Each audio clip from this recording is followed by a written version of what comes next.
Hi, my name is Ryan Freeman. Welcome to my life and welcome to Barefoot Poetry in the Park.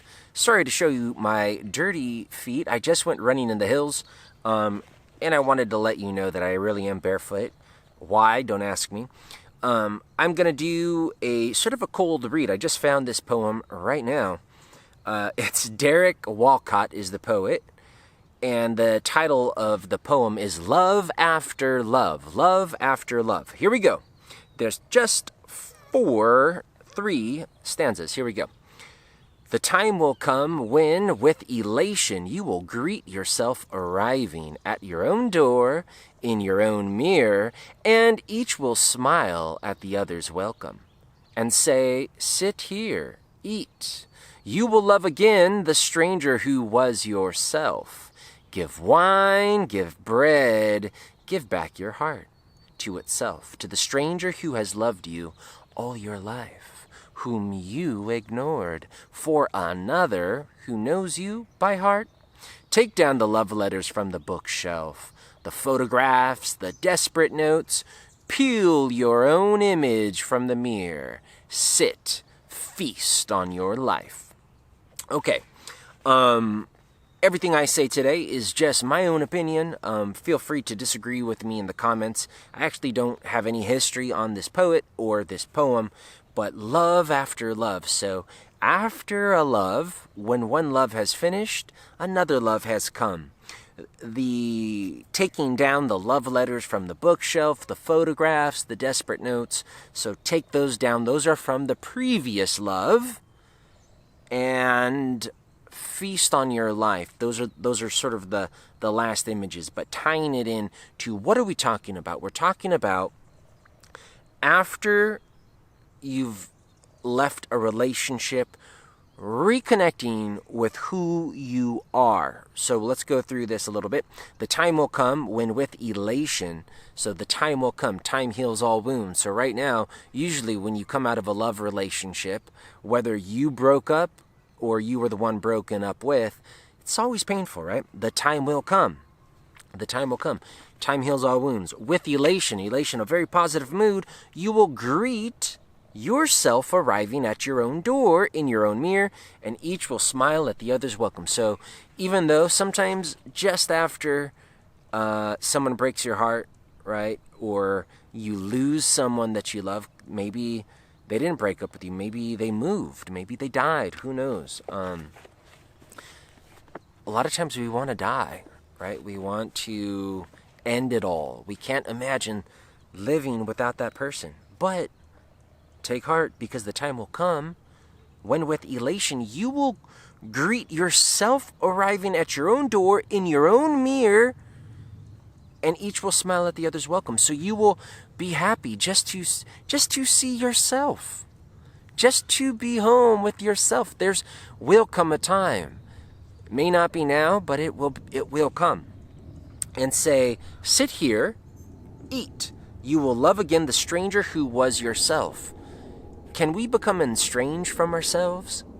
Have you ever had that? Have you ever gone through life and then suddenly one day you reconnected with who you were and you realized that you were a stranger to yourself for years or months? What have you? Sometimes we can get distracted by things in the world, and all of our love pours forth on another person, or perhaps for our job, or for a community, or for a hobby. And then you have a time of perhaps self-reflection or self-remembering, and you come back to who you were and the things that were in your heart. And next stanza, and say, "Sit here, eat. You will love again the stranger who was yourself." So it's talking about a person who forgot that they were worthy of love in themselves. To love yourself even without that job. Some people, like when the financial crisis hit back in 2007, 2008, I remember reading stories about people who made money their life, and then when they lost their money, they committed suicide. I've heard of people who have made their wife their life, or their sport their life. And then when they lose that, they die. Because all of their love, all of their eggs were in that basket. But then there's this idea that you're good enough just as you are. You don't need anything else to be alive, to have a reason to live. Just being with yourself. I think children have this, you know. I used to teach as a substitute teacher, and the greatest thing to be around, especially the smaller kids, like third grade and under, and especially kindergartners and first graders, is they want to just tell you everything about themselves. You know, they're in love with themselves. My name's Danny, and I'm 6. You know, they're thrilled to be named Danny. They're thrilled to be 6. I've got brown eyes. They're just so happy to have that. But then as we get adults, that's not good enough. You know, like I need a hot girlfriend, or I need a hot car. And then when you lose that, like your love is all into these objects, and then they vanish, and then you're in like a wasteland, and you're broken and dark.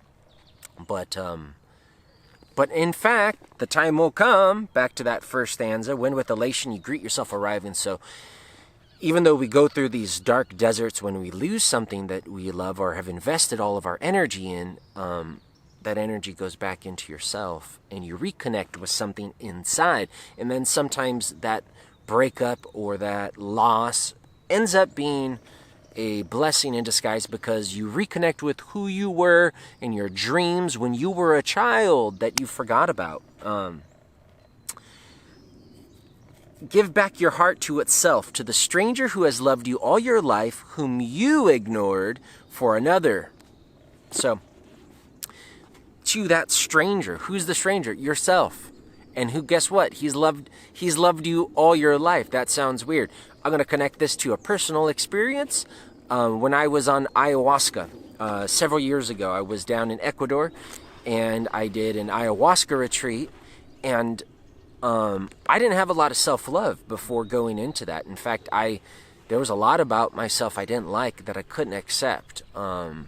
Everything about who I was, about my life.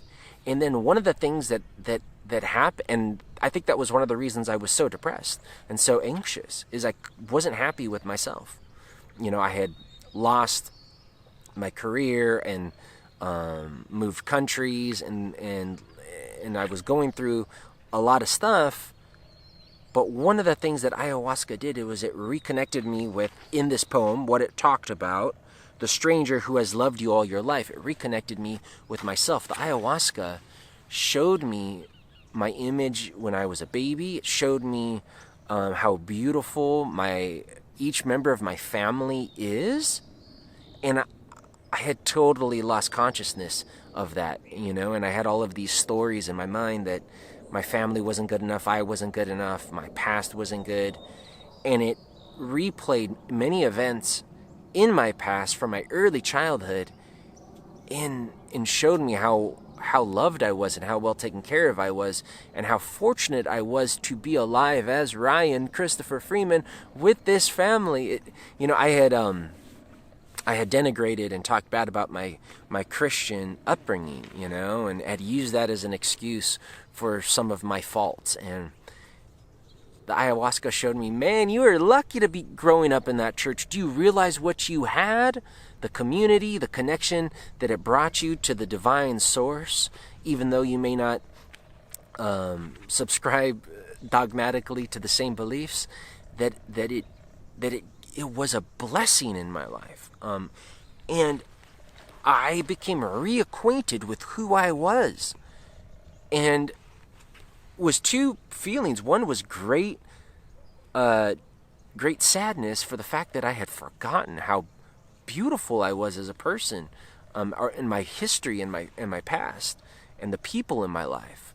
But also sad, how sad I had ignored it, but how beautiful I was able to reconnect with that.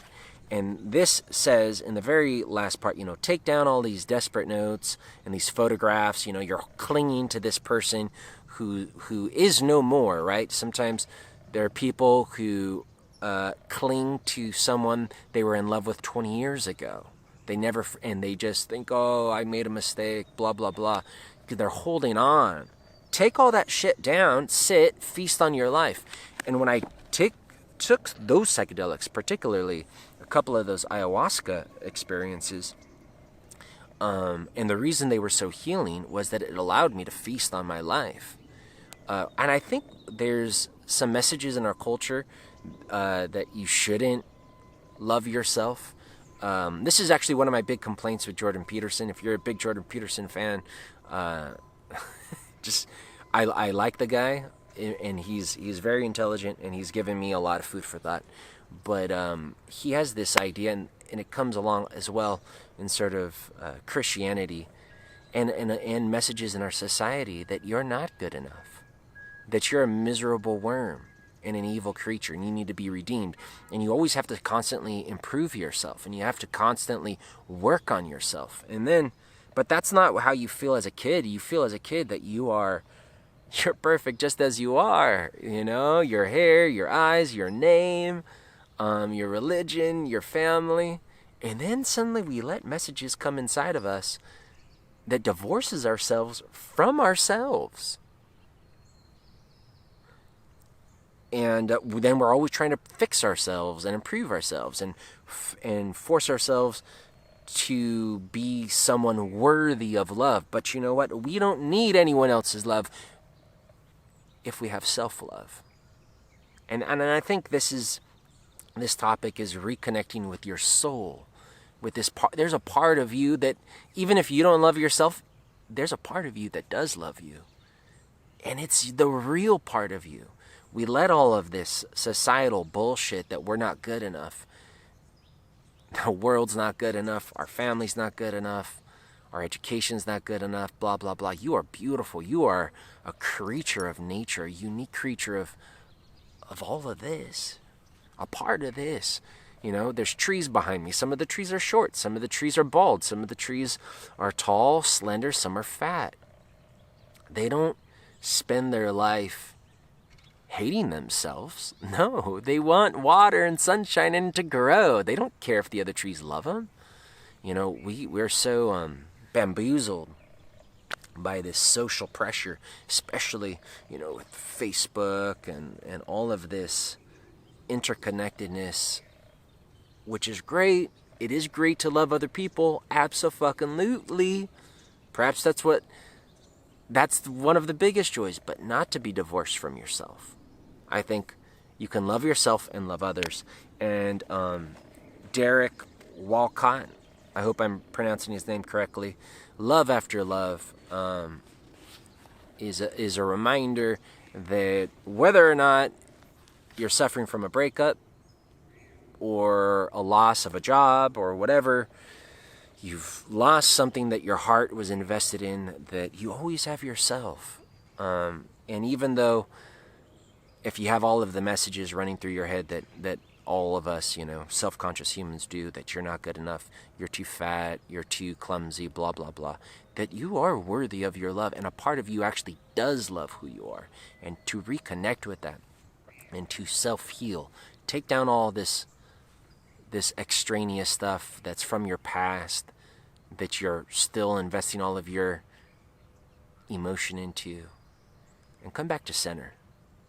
And I like that poem. I literally just opened to randomly right before I click play, so take everything I said with a grain of salt, but that's how I actually feel. My name is Ryan Freeman. Thank you for joining me with Poetry in the Park, and I will see you next time. Bye.